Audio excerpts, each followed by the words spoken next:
Every pitcher on tonight's baseball slate has at least one red flag. It could be pitch count, it could be park factor, it could be talent, I guess. That could be one too. Potentially matchup as well. And our job for today is to decide which of those red flags is least concerning and which ones we can tolerate, who we should rank atop our list after accounting for the downsides for today. We're going to try to do that right now and get you set for a full 15-game slate on Tuesday night. Welcome on into the solo shot. That's right here on the FanDuel Podcast Network and numberFire.com. My name is Jim Sonis. I am a senior writer and analyst for numberFire.com, here to preview Tuesday night's full 15-game slate with lock set for 7:05 for tonight. And there is a lot to break down. Thankfully, no super concerning weather from a rain perspective for today, so we shouldn't need to monitor things too close to lock, but there are a couple of other notes. In New York, for the Mets and the Cubs, winds are blowing in from center at 10 miles per hour. I would downgrade hitters a bit in that one. Flip side of that is in Atlanta for the Braves and the Red Sox. Winds are out to center at 10 miles per hour. It is also 85 degrees, so upgrade hitters there. In Atlanta for Braves and Red Sox, it is 99 degrees at Coors Field for the Rockies and the Padres. We talked about this game yesterday, and I was not super into that one. Couldn't really get jazzed about either Rockies or the Padres because of the pitchers involved. Today, I'm very okay with one of these teams. We'll talk about them and feature them prominently in stacks. Very different situation for Tuesday versus Monday. And finally, it is 89 degrees in Los Angeles for the Dodgers and the Padres, or the Phillies, I should say.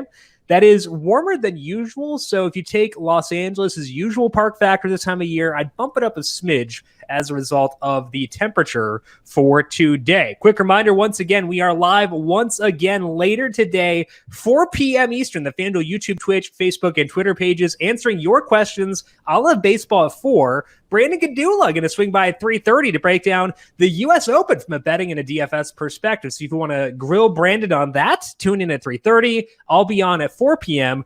talk some baseball. Also, if you want more U.S. Open talk, just search for the numberFire Daily Fantasy Podcast feed. Wherever you get your podcasts, we went through our favorite DFS plays for this week. Brandon and I have some head-to-heads out there for this week too, so check that out by searching for the numberFire Daily Fantasy Podcast feed on Apple Podcasts, Spotify, Stitcher, Google Podcasts, radio.com. Wherever you listen, you can find us. And while you're there, make sure you leave a rating and review as well. Also, don't forget, it's Dinger Tuesday, everyone out there. FanDuel's got a promotion going on called $5 Dinger Tuesdays. All you have to do is bet a $25+ bet on the to hit a home run prop on any Tuesday MLB game.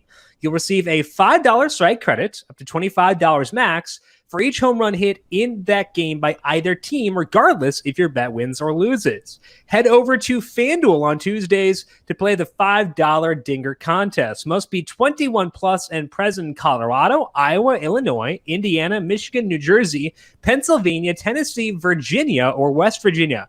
Refund issued as a non-withdrawable site credit that expires in 7 days. Max refund $25. Terms apply. Gambling problem? Call 1-800-GAMBLER. In Colorado, call 1-800-522-4700.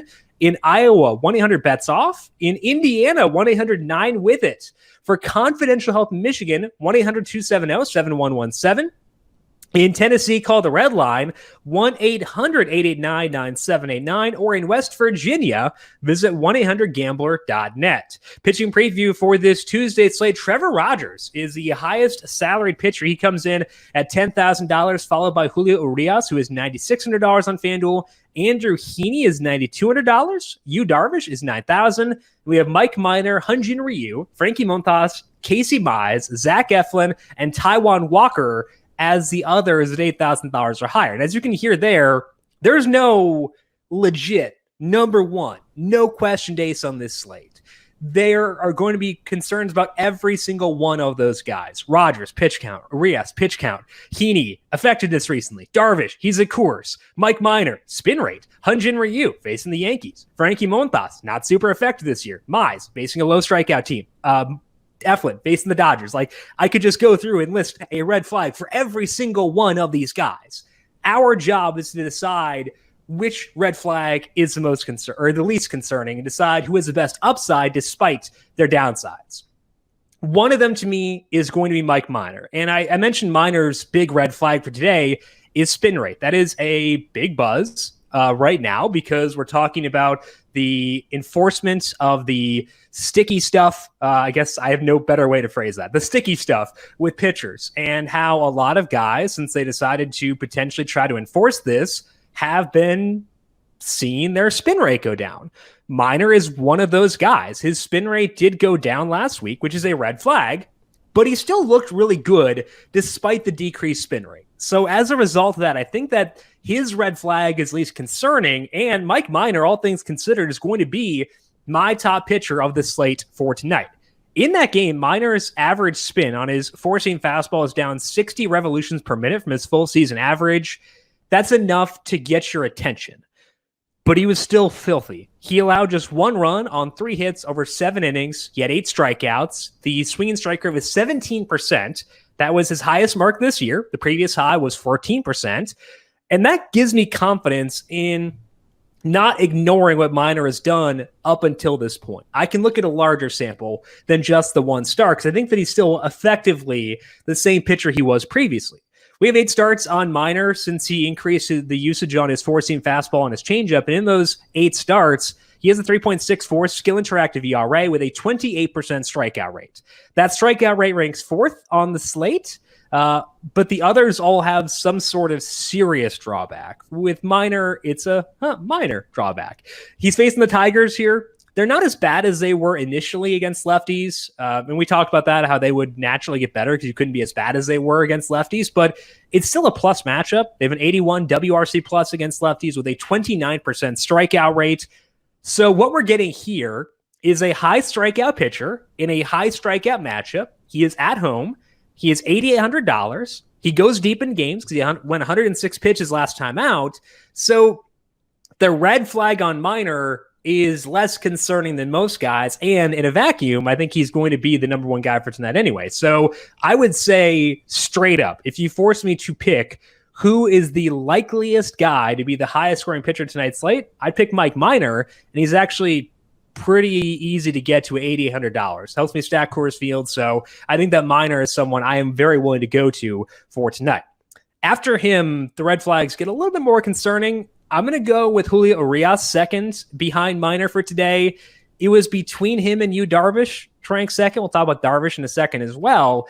I had both those guys above Trevor Rogers. And the big reason is because the number of boxes they check, or we could look at it on the flip side and the number of red flags.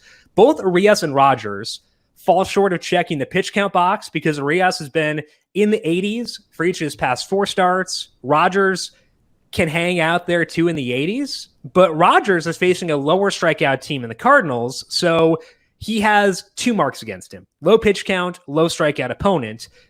Darvish has just one. It's Coors Field's a pretty big red flag. So the question was, do I go Darvish or Coors or Urias on a reduced pitch count? And I wound up settling on Urias here. He's been pitching really well this year. He has a 28% strikeout rate with a 3.26 skill interactive ERA. Urias is facing the Phillies, who have a 27% strikeout rate against lefties. So Urias is at home while Rogers and Darvish are on the road. Urias has shown the ability to have a ceiling game this year despite middling pitch counts. He has topped 60 once. He has topped 53 times. And that should have come with a good floor too because he's a good pitcher. So if I'm ranking out the top pitchers for today, I wind up settling on Urias second. I did not really expect that going in. I thought that the concerns around his pitch count would be enough to push me away. But once I considered the red flags elsewhere, I did still get to Urias. So hopefully they let him go. Couple extra pitches for tonight. I'm not expecting it, but even if they don't do that, I think that he is still worthy of being number 2 for tonight at $9,600. Number 3 is Yu Darvish. Technically, Mike Minor was the value play for today at $8,800. So Darvish, $9,000, kind of a stud. I don't know. I'm just ranking my top 3 for today because one of them happened to be a value. So I'm okay using this third slot here on Darvish. It is concerning that he's at Coors Field. It is extra concerning when it's Coors Field at 99 degrees. So that's an issue. But a big part of the reason why I'm okay using him is because he's really good, and that's hard to come by for tonight because Darvish has a 3.37 skill interactive ERA. His strikeout rate is 30%, and he's allowed just a 31% hard hit rate this year. So Darvish has good numbers across the board. It also helps the Rockies are really bad. They have a 66 WRC plus against righties with a 137 ISO. The question is, how much does their being bad nullify the advantages of Coors Field? Luckily, we can look into this because on FanGraphs, you can see each team splits by venue and handedness. So I can go see how the Rockies perform when they're facing a righty, specifically at Coors Field. And they do hit well there. They have a 328 WOBA that ranks 7th in the league among all teams at home versus righties. That means the net is still a downgrade at Coors Field for a righty, even with the Rockies being horrendous. But it's not outlierishly bad, I wouldn't say. The league average WOBA is 310. So being at 328 is high, but it's not like must avoid at all costs. They don't draw a ton of walks, so that can allow a pitcher to go deeper in game. They can be toppled. That's especially true when the pitcher is as good as Darvish. So no, I'm not super eager to use Darvish here. That's why he's third on this list as opposed to first. I just think it's a pretty deprived slate when it comes to good pitching. So I am comfortable ranking him third. I would actively make sure your exposure to Darvish is lower than your exposure to Minor and Urias in that order. But once you get enough of those guys and make sure you have limited amounts of Darvish, he would be next up on that list. Trevor Rogers would be fourth for me, despite the pitch count concerns, despite the matchup. He would settle in fourth. I'm not crossing him off. I'm just deprioritizing him relative to the others because his red flags to me really put a lid on his upside. So if I'm thinking about this from a tournament perspective, it's Minor, Urias, Darvish, and Rogers. Not super into any of the values for today, personally. Let's talk now about stacks. And again, I was not a big Coors guy yesterday. Today is very different because I'm not talking about the Rockies. Again, they're facing you, Darvish. But the Padres get Chichi Gonzalez, and that to me is a prioritization spot. Gonzalez does get some ground balls, so not a perfect stack target, but everything else is really good. He lets up a lot of balls in play. In the 5 starts that Gonzalez has made with fewer four-seam fastballs, he has a 15% strikeout rate with a 5% walk rate, which means he's letting up a ball in play 80% of the time. The hard hit rate is 42%. That's above average. And, he is a ground ball pitcher, but it's not as if he's like exclusively just killing a bunch of worms out there. His fly ball rate in that time is still 35%. So, again, not perfect, but it's pretty dang close. Gonzalez let up 8 runs last week, and that was against the Marlins in Miami. Miami on the other end of the park factor spectrum from Colorado. He's at Coors, facing a better offense. I don't think we can pass up the Padres here for tonight. They're pretty easily the top stack for me. The top guys in this team did get salary bumps, but the depth still pretty easy to get to. Jake Cronenworth is $3,500. I've been using him all year long. Was waiting for the salary to increase. He's still middling. He has moved down with Grisham back, but still, it's fine. I don't care. Will Myers, $3,400. Eric Hosmer is $36,000. I will pick plenty of nits with Hosmer, but at that salary, I will take it. So I'd rank Cronenworth first, followed by Myers and Hosmer, but all are great options for today in the mid-range at Coors Field. And I think given Minor is the top guy for today, and given some of the salary teams we can get with our second stack, we should be able to get to Tatis, Grisham, Machado, et cetera, as well. Now, if not for the Padres, Cleveland would be a huge no-brainer for stacking for tonight. They're facing Matt Harvey, and the one situation in which Harvey has been decent this year, from a peripheral perspective, his results have been bad, but the peripherals are better against righties this year, much better padded ball numbers. So if Harvey were facing a righty-heavy lineup, he might be okay. Cleveland is not that team, and it puts Harvey in a really rough spot. Overall this year, Harvey has allowed a 46, I should say in his past 5 starts, more curveballs, been trying to combat all these issues, but not working. He has a 46% hard hit rate allowed in that time with a 41% fly ball rate. His strikeout rate has increased. It is 21%, so that's good, but most of that has come versus righties. So he's facing a team full of lefties. He's going to be in a bad spot. And we saw this to an extent against the Mets last week. There are a lot of good lefties in that lineup, goodish, I guess, given all the injuries, but Harvey let up 7 runs in 3 innings there. I'd be expecting something pretty similar here. So Cleveland on a non-core slate would be number 1.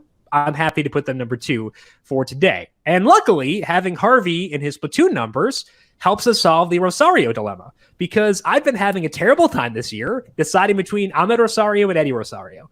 Both have similar profiles where they don't have a ton of power, but they can generate upside with their legs. Eddie is a lefty. That's the guy we want versus Harvey, whereas Ahmed is a righty. So I'm still going to use Ahmed, but I'm going to prioritize Eddie over him, along with Jose Ramirez. Bobby Bradley got a massive salary bump for today at $3,400, but that's fine.